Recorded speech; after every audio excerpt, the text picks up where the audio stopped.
the research on the deep sense of digital fabrication, coding construction with discrete materials, with the ability to detect and correct errors, the model for that is biology. And CBA last spring ran an event for turning data into biology and biology into data. It's not that it's not sort of biomimetic, it's sort of by forward engineering to learn to do it better, we're kind of backing into deriving biology and understanding better how it works. Right. In turn, SynBio is this rich field of editing bio to make stuff at many levels of description, spanning from molecular production up to biomaterials. And then there's this really interesting direction emerging of, there's a lot to like about biology. One of the things to not like is the machinery to do biology is expensive and doesn't work well. And in part, preys on the ignorance of biologists. And so there's this recursion of biolabs making fab labs. That's right. We're a little bit further away. Fab labs making biolabs.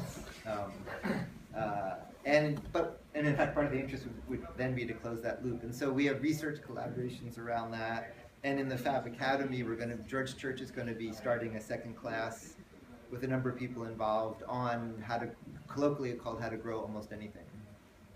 And so those are all different vectors in bio meets fab. Okay. Cool. Good. Okay. Also, I think I know almost everybody now, but I'm Charles. My background, so I'm a biologist by training. I'm actually one of the first, say, undergrads that worked in synthetic biology. I was at Imperial College, which is still the European hub for synthetic biology. Obviously started over here. And I used this presentation at IBM a few years ago, so I've updated it, but bear with me. I want to go through Biology 101, just really the basics, the very, very basics of biology, just so we can all converse. How do you do sensing in biology? Just an overview. Then what is synthetic biology? And you'll see that sensing biology and synthetic biology, we're still at the very early steps, so those two overlap a little bit. And then what biological equipment looks like, and in particular, explain how terrible it is. And then I'll talk a little bit about what kind of my context-aware approach to research into biological tools is like, just to show you that biological tools can not only be made the same, but also better using kind of fabrication backgrounds. And then, Charles, when you're done, projector off, lights off, and door lock. Okay, sounds good. Thanks. So Bio 101. This is what's called the central dogma. Basically, DNA is transcribed into RNA. RNA is then translated into proteins. And the functional level, is the protein level in many cases now. This is a bit complicated because the more we learn about biology, the more we understand that this is not actually a one-way system. This actually didn't used to exist.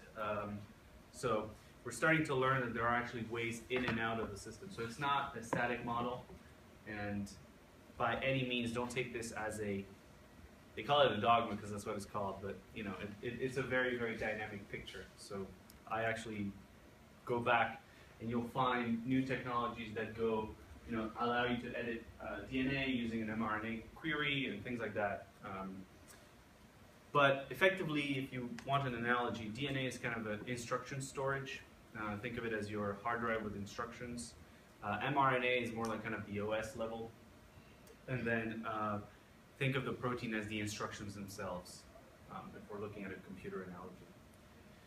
Largely speaking, there are two orders of life, prokaryotes and eukaryotes.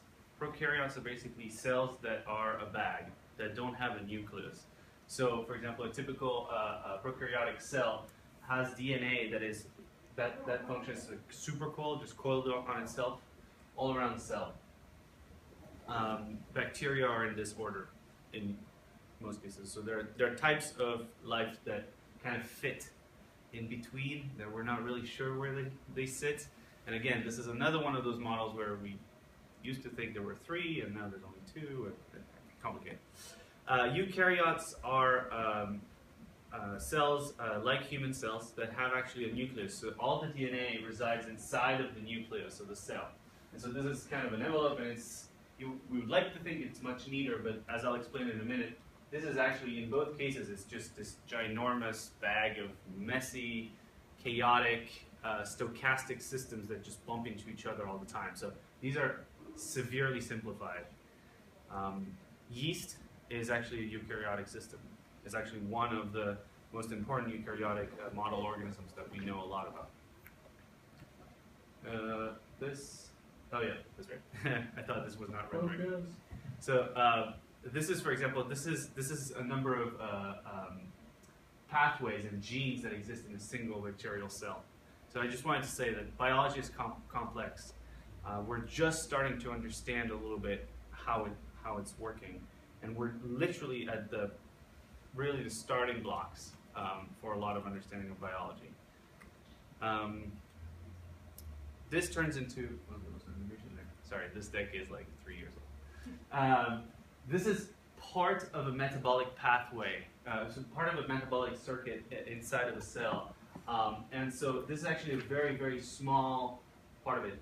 The metabolic pathway basically allows you to convert nutrients or other elements into other functional blocks that can be used as energy or as storage, in some cases even for information. Cool. Another biologist. And at this point I'd like to show like a video.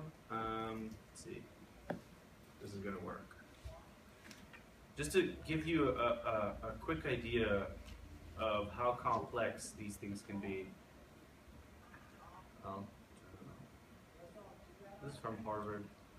Oh, don't tell me. No. Okay, all right. My computer has just crashed. Sorry, guys. It's really exciting too. So there used to be Archaea? Yes, we don't have that anymore. I Really? mean, I started university as a biologist in 2007, and that I learned Archaea as well. Right. Yeah. Okay. Where have they gone? So actually they've been split. It's kind of interesting. So they found that there were a lot more analogies. Sorry, really, my computer just died. Between Archaea and some prokaryotic system, even though they had some eukaryotic features. And this computer literally wants death as like an option. Take a couple seconds, I guess.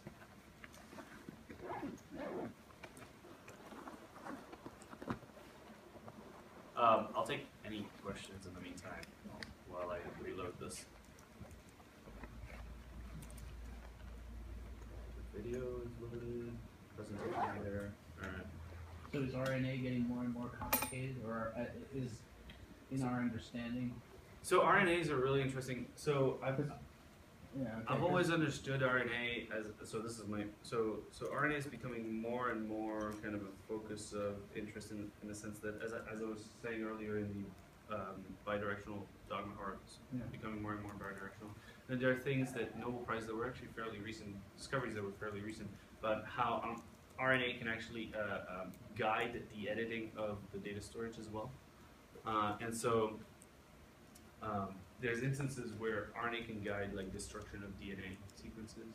It's kind of like a reverse query system that really didn't fit in our understanding, our primitive understanding of biology, which is still primitive. Yeah, so I'll just play this in the meantime. This is an example of a cell rolling around a blood vessel and adhering to the blood vessels, finding this signaling pathway, triggering signaling pathways.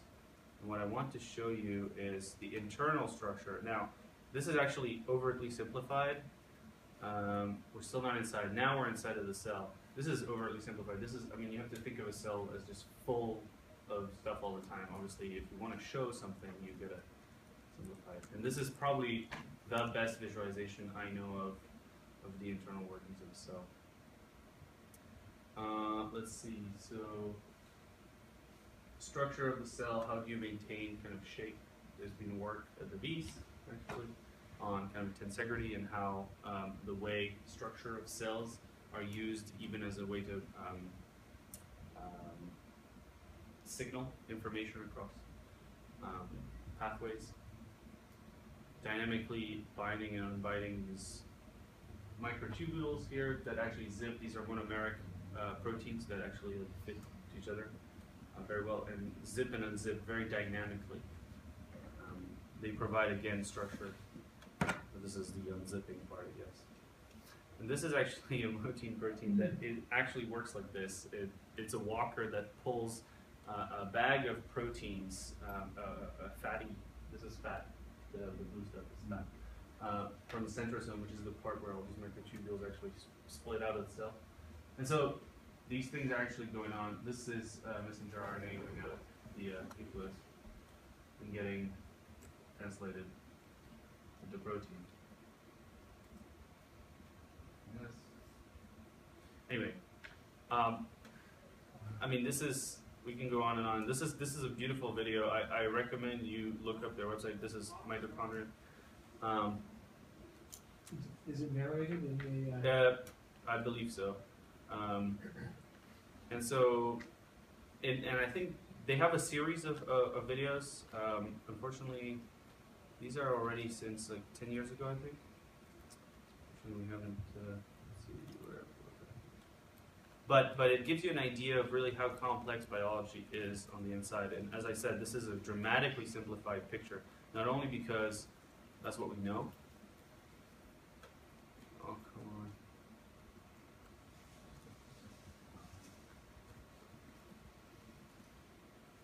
Wow. Okay. All right. One more try.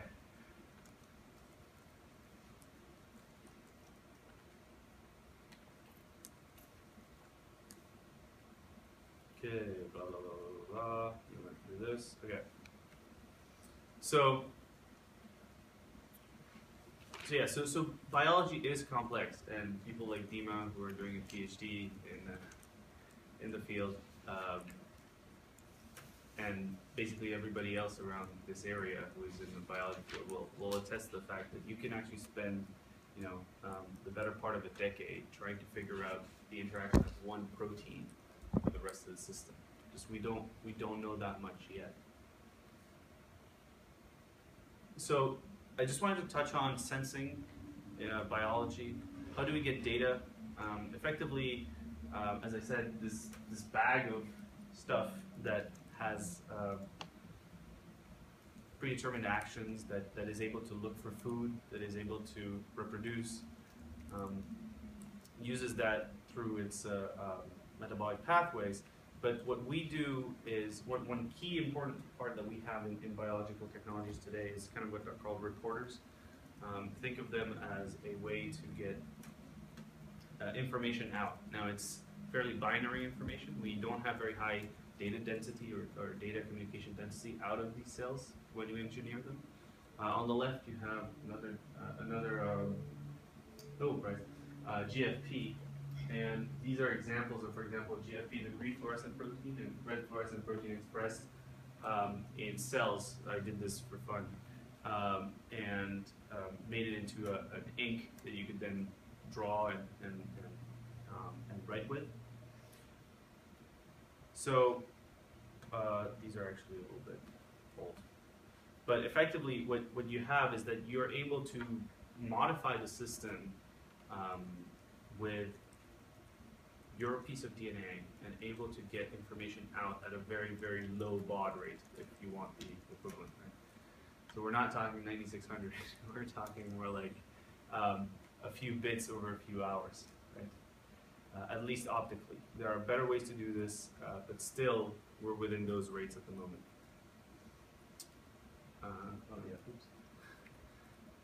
So what is synthetic biology? Basically, it brings engineering techniques and concepts to biology. It's this analogy where we're trying to bring things like abstraction, modularization, reusability, standardization, characterization from engineering over to biology.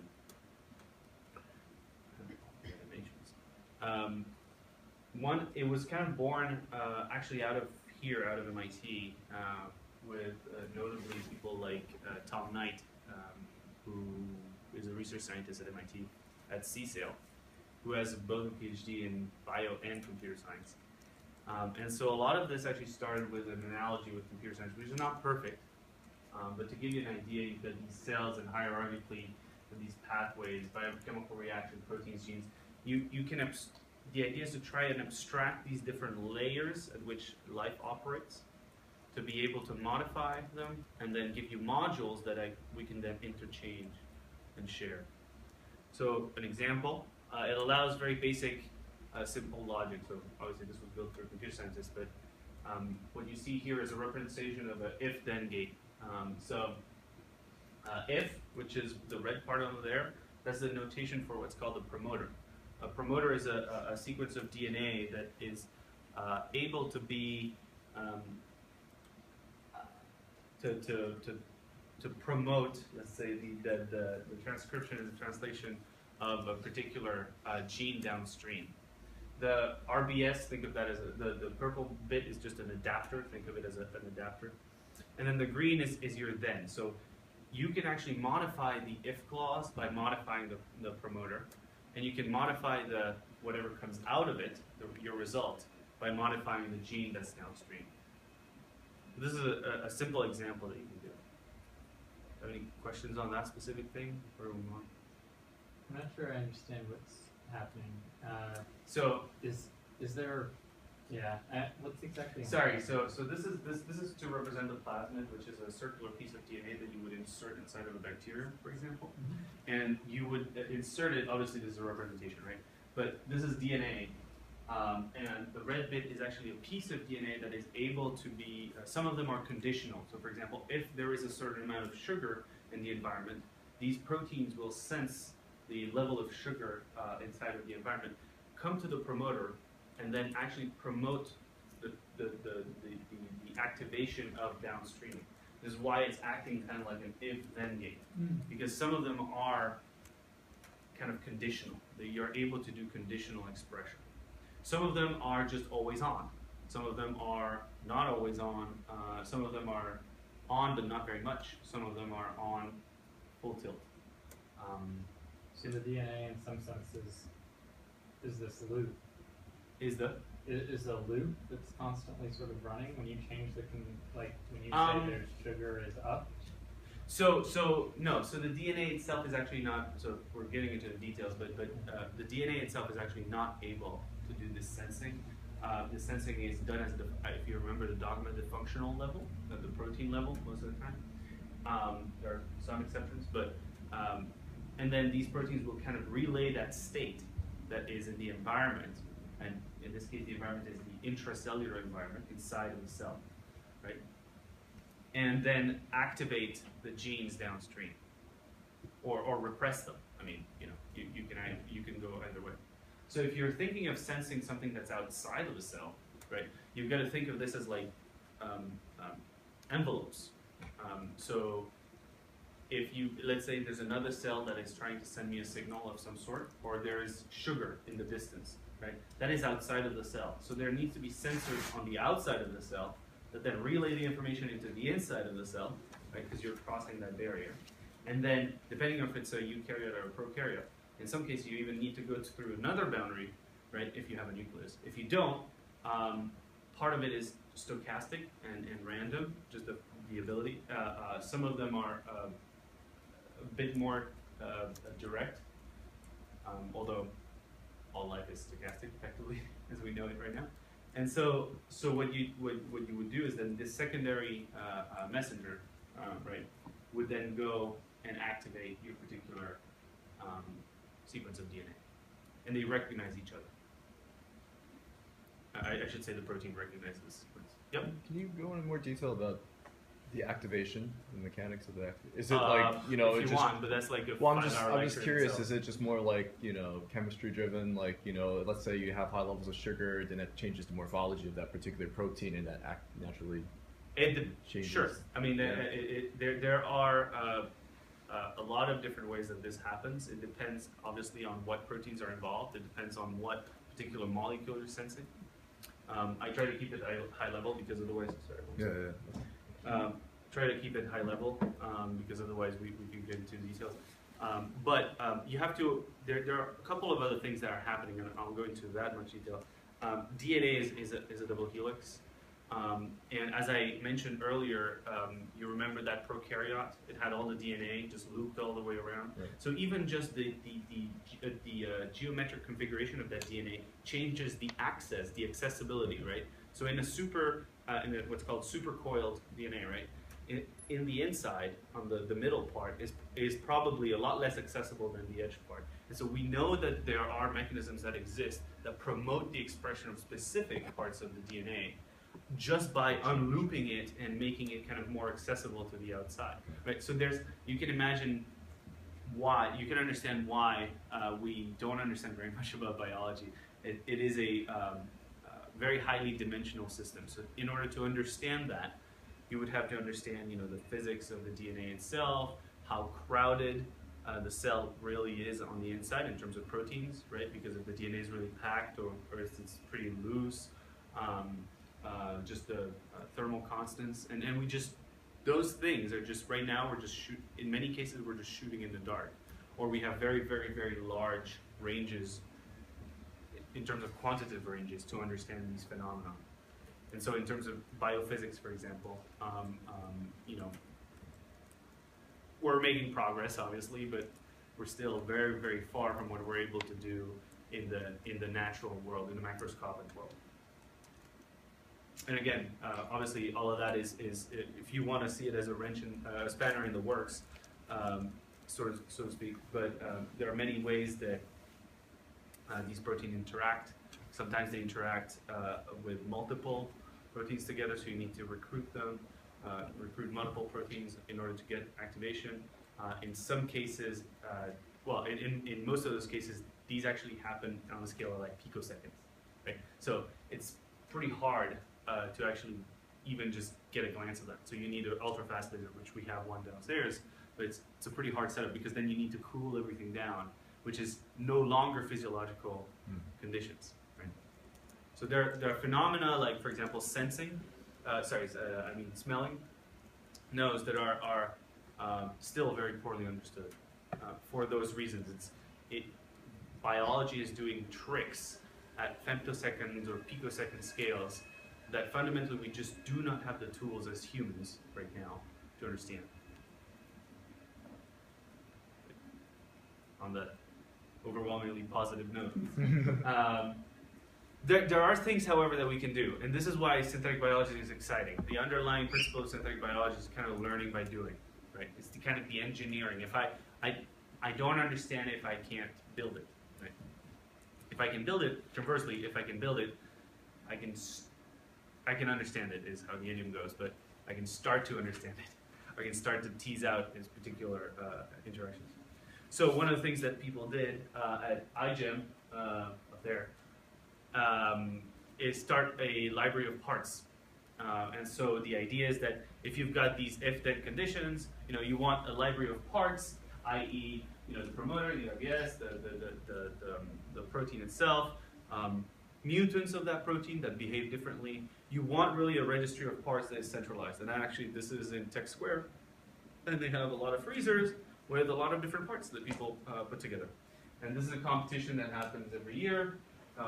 Happened in October, where people actually submit their parts and then they get sent to a registry. And so you can actually shop around and see which parts and order, or you can ask for copies of those parts. Just kind of think of, it's not quite the DigiKey of biology because unfortunately many of these just don't have data sheets or very poor data sheets.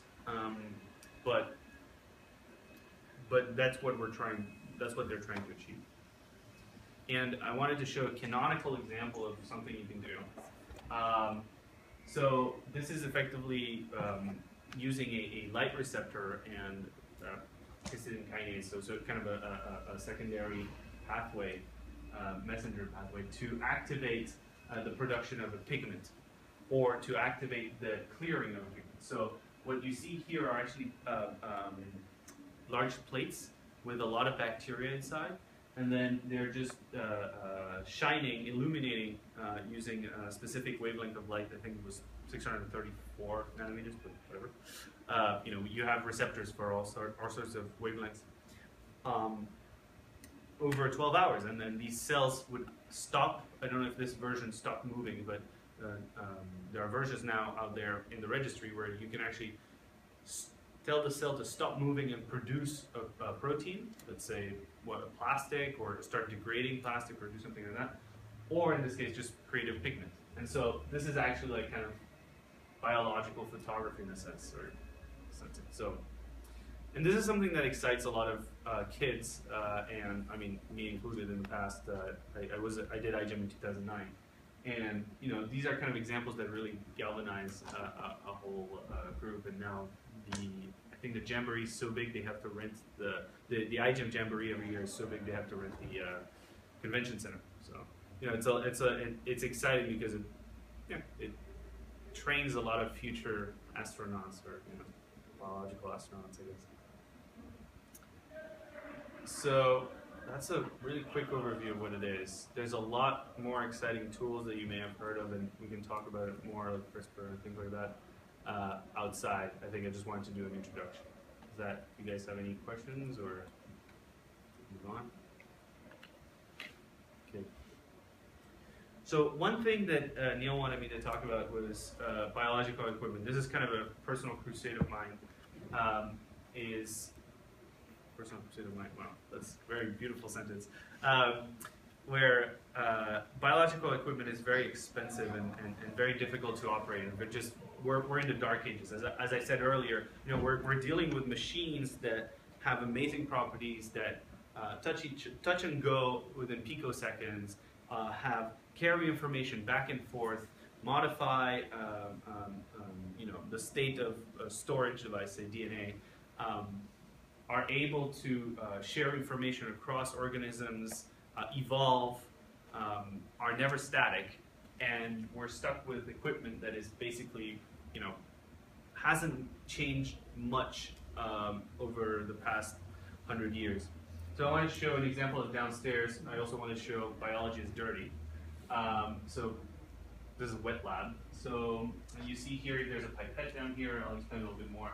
A spectrophotometer, this is just to quantify absorbance of specific molecules in liquids or cells. A way to quantify DNA, but you can see that this is not the most, you know, this is a lab I actually set up 2 years ago when I first came here. There was no biolab downstairs, and I was working out of my professor's lab at Harvard, and in the end, it was like going back and forth way too much, and so I decided to just put one downstairs, which didn't take that much money, luckily. Another thing that you'll see time and time again is that the lab notebook is king. You know, like so this is Lisa. If you guys know Lisa, Lisa's lab notebook, and everything goes into it, like everything. And it might be striking to note there are no computers. Like there's not much modern technology in here.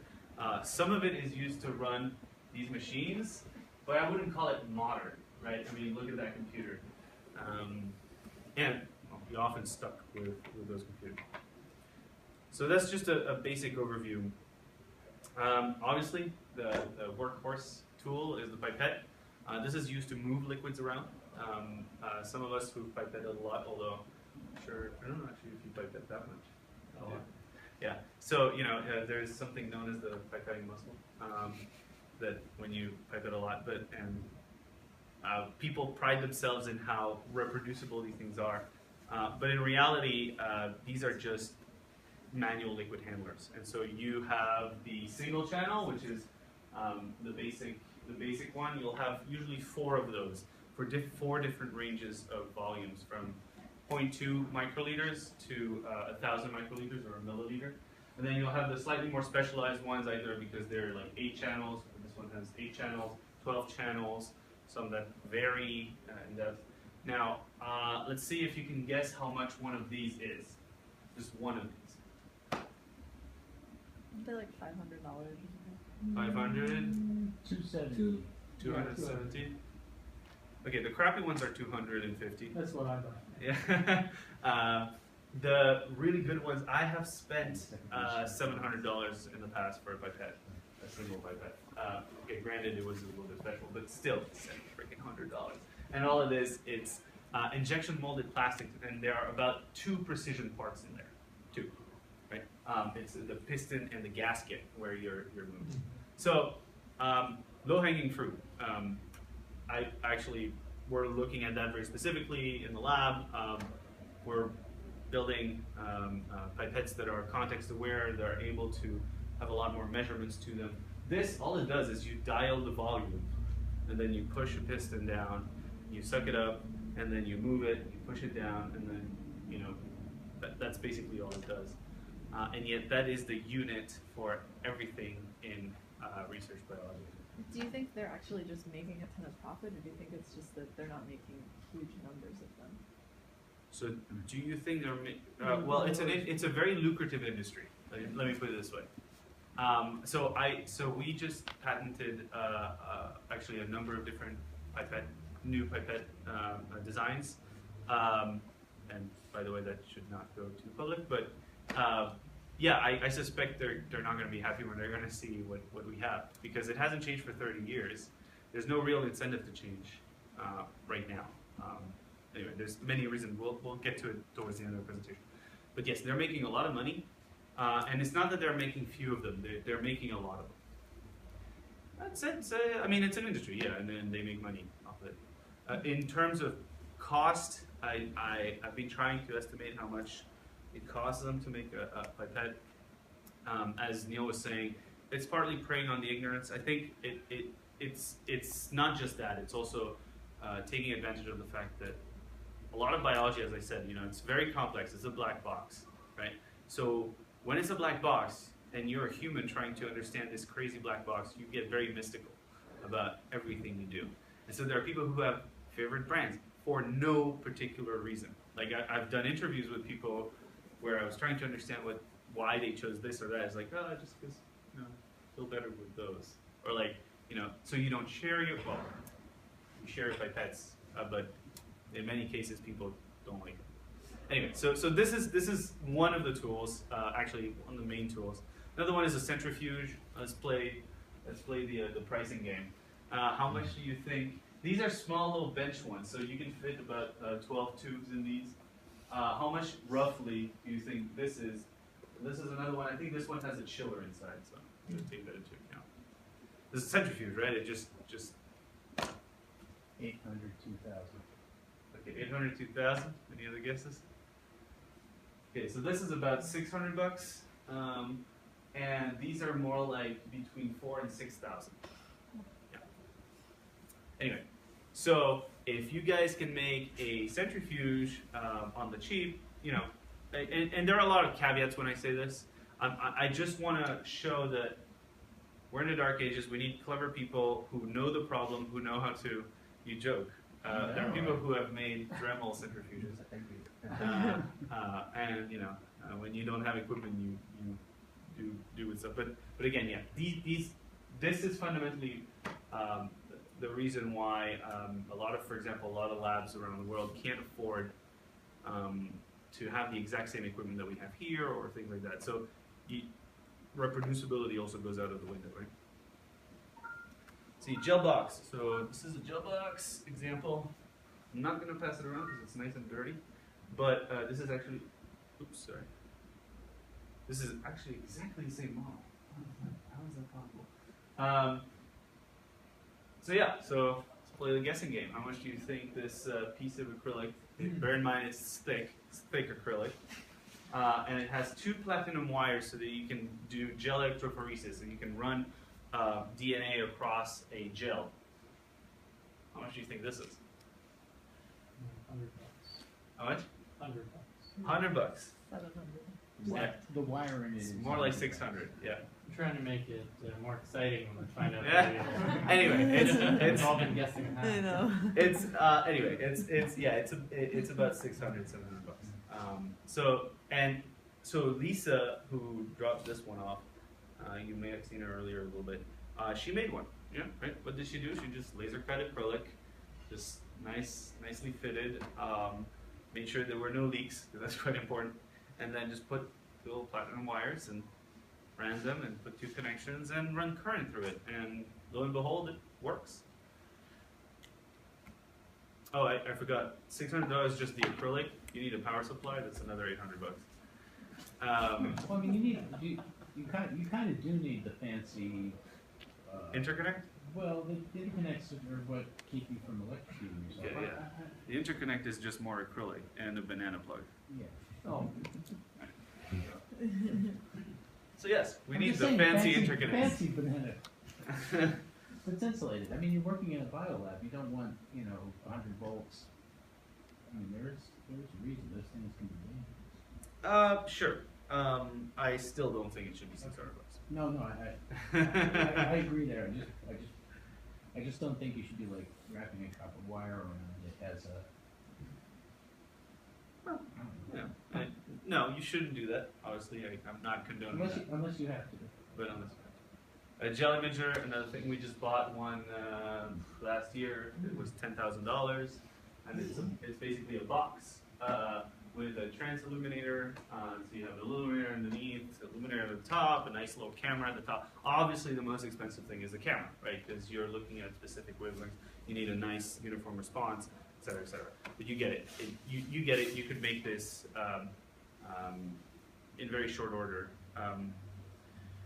So there's obviously a lot of room there for making or using the skills that you're learning in the class to make a lot of this equipment. Now, what I would challenge you is that making it once is not going to be enough. I mean, if Joey were here, he'd say deploy or die, right? But it's true.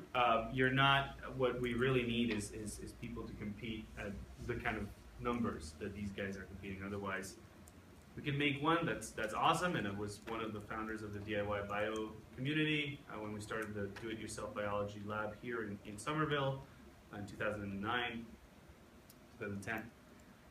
But you can make these makeshift labs, but still, we're not going to be able to hit the scale. So if you are thinking of going in this direction, obviously contact me, because I'd be curious. But also think about scalability. It's not going to be enough to just fuck around. Spectrophotometer, again, I mean, I'm not going to belabor this. Actually, I don't really know. I got one off of eBay for 300 bucks 3 years ago. Had to calibrate it myself. So those are not actually so terribly expensive. They're used for quantifying, for example, the number of cells that you have in a medium. It's largely used that absorbance at 600 nanometers is basically an indication for the number of bacterial cells that you have in a medium, in a growing medium. Anyway, so any questions about equipment or random stuff? Hopefully you have a sense of like, yes, I could make this equipment, within a day or two. And if you are so inclined, please come to talk to me. And then one thing is, this is more my shtick, so I won't talk too much about it, but my research is really centering around the idea of context awareness. So the idea that you can use these skills that I learned 2 years ago, just like you guys, to not only make the same equipment, a gel box that performs the same way, but actually equipment that is even better. So things like, for example, this is something I did for my master thesis. This is a protocol that you see the black part. This is a protocol from actually a coworker of ours in the lab for doing a specific procedure in the lab. And then I asked them, okay, can you print me a copy? Printed the black thing and said, okay, can you annotate this copy with the extra information that you would give your student as if he had failed the protocol 5 times? And you can see there's a clear problem, right? There's like crucial information. I mean, literally, he wrote 34 is crucial, and it's not in the original thing. And like, okay, if it's crucial, it should be. And you can't blame him, because unfortunately, otherwise you get this problem of mental burden, this mental overload. You just can't keep track of things. Unfortunately, the bottleneck in many cases in these protocols are human reproducibility, human instructions, things like that. So anyway, so what if you could see things more like a Gantt chart, and you could see at a glance that things are critical right here, and that you should not be getting coffee right around 10:15. Another one, again, part of my thesis was the idea of doing pipetting. There's a lot of feedback that goes into pipetting. So in this case, she's looking at the tube. She's probably looking at the color, the turbidity of the liquid, and pushing the liquid slowly or fast, or depending on what you're wanting. You're optimizing a lot of variables here just by the human eye, by the human fact. And so I built a system that, instead of doing that, is able to quantify a whole bunch of information, including where you've pipetted, what you've pipetted, what you could have potentially contaminated, blah, blah, blah, etc. So it goes on, and you can see that this concept of context awareness kind of applies to almost every single one of these, right? So as I said, the pipette is one of them that we're looking at. So that's it. I think I'll open the rest. Well, that was a bit longer. Sorry for the computer crash. That's my email, so if you feel like you want to do some, contribute to biological research by making equipment, or helping us do this stuff, please email me. And if you can't spell my last name, I also have another alias, which is just Dodo, D-O-D-O, like the extinct bird. A lot of people can't spell my last name. So, there you go. Any questions? And we can talk about anything you guys want. So let's see. How about PCR? I mean, yeah, how about microfluid channels? That seems like something that we could cast pretty easily. Yeah. Okay. So that's interesting. So PCR for those. Yeah, it should have been on that list actually. I admittedly. Okay. Let's see if my computer crashes. So a thermocycler or a PCR machine is effectively all it is. It's a block. Okay, and by the way, the good ones go for about $7,500. I had two in the backseat of my car one day because I was moving between Harvard and MIT all the time, and so I had two in the backseat of my car, and literally there was more value in the backseat of my car than the rest of my car, which was quite. I don't have that good a car. So what it is you put these plates or these tubes, and underneath that red plate, there's this heat block, which is basically heated most of the time, but with a Peltier element. And you control very accurately the temperature at which it goes. And so you can melt the DNA. So the DNA actually, the two helices of DNA actually separate at 98 degrees C. And so you can do that, and then you can insert, if you want to amplify something, if you want to increase the copy number or the number of that piece of DNA that you have, you would melt the two parts, put your little starting anchor, which is called a primer, and then you would put a mix of A, T, C, and G, and then you would let the polymerase do its job. And then at the end you would inactivate or kill the polymerase, and then you would have, instead of having one copy, let's say in a billion, you would have 10 trillion copies in your tube. PCR. So there's there's a bunch of projects. There's OpenPCR. Was a long time ago. Wow, they've changed. This is what I helped build a number of years ago. They've changed, which is good. But there's a number of projects like these that where people are trying to make equipment for biology. Another one is electrons. That kind of became a little bit more popular recently. It's a liquid handling robot for biological research. It's cool. It's cool to see this. It's, in my opinion, way too slow. We were looking at doing a very similar project, but something much smaller and much faster. But like, for example, right here. I mean, anyway, it's cool. This is cool that people are looking at this. But this is still, stepping stones. Why is it too slow? Can you see it move? No, this is sped up like 15 times or something. This is more like real speed. You can see the stepper motors at the top, right? What you would want is linear drive motors that go about 10 meters per second, or, okay, safely 8 meters per second. and we were looking at that.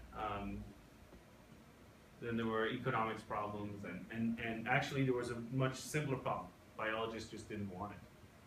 They just don't want it. The people who want this are people like me or computer scientists that want to get into biology because they're like, oh, I can program a robot. I don't want to sit there pipetting all the time. But most biologists actually don't like to use a robot. Well, plus it doesn't have the degrees of freedom that Correct. a human being and feedback and Correct. So yeah, there's a lot of consideration. Anyway, so there's a lot of things that people are doing with the space, and it, the idea's been around. I think we need to just gather critical mass. There's 2 or 3 of us are kind of interested in maybe making a number of kits online available for making your own biolab. The issue, however, still remains that you have the problem of reproducibility. If not everybody has the same kit, or if people think that, or if biologists think that this equipment, which I can guarantee you they do, doesn't perform as well as, oh, come on. I was afraid that it does. That doesn't perform as well as their $7,000, say, PCR, or by the way, liquid handling robots, they start at 100K. Right, 100,000, not. I think this is 2,000. Yeah, 2,000. There we go. Obviously, you have to have. Anyway, so yeah, so there's a lot of equipment that you could refit, PCR included, liquid handling robots.